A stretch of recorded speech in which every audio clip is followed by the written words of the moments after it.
Well, yesterday was supposed to be the last-minute filing deadline for taxpayers all across the United States. But that's not so because an extension's been granted. Problems with the IRS website.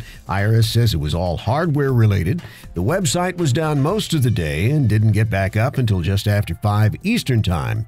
Interestingly enough, all of this comes about as the House of Representatives, they're the ones with the purse strings on the nation's money, prepares to vote on several bills to retool the Internal Revenue System, including a big plan to update all of its information technology systems, including the webpage that went down yesterday. If you haven't filed, you're not late. You've got through today. And then there's Cambridge Analytica, the story that just won't go away. First, we heard that 50 million people were victims with all of their private data being taken.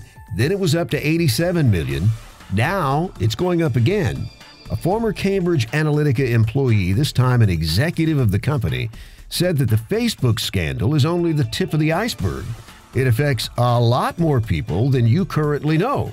Of the ones we know about, their data was compromised because of a personality quiz-type app. It was developed by Cambridge Analytica, and it was accessible on Facebook. But now yesterday, the former Cambridge Analytica executive testified in England that there were many other surveys and many other questionnaires and apps that also collected the information. She said the questionnaires were designed partially by Cambridge Analytica's psychology team. In her testimony before Congress, she recalls that in speaking to clients, she would tell them all, when you see a viral quiz on Facebook, it's there to harvest data from individuals.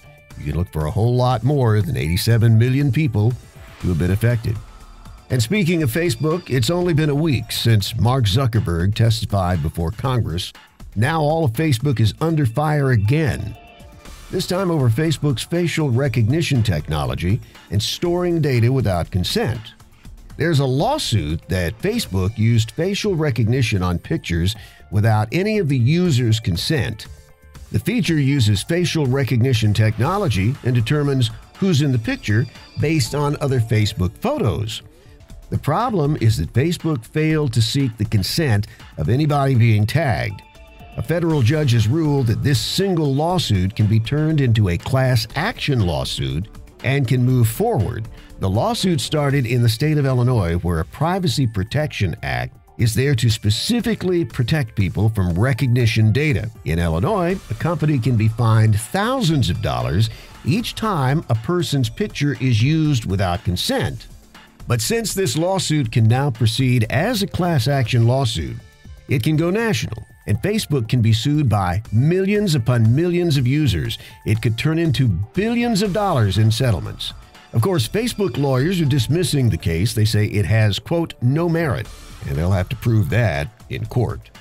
And that's your tech news for today, April the 18th, brought to you by HelloFresh.com. You get $30 off your first order, farm fresh ingredients delivered straight to your door, make gourmet recipes in your own kitchen, and shipping's free.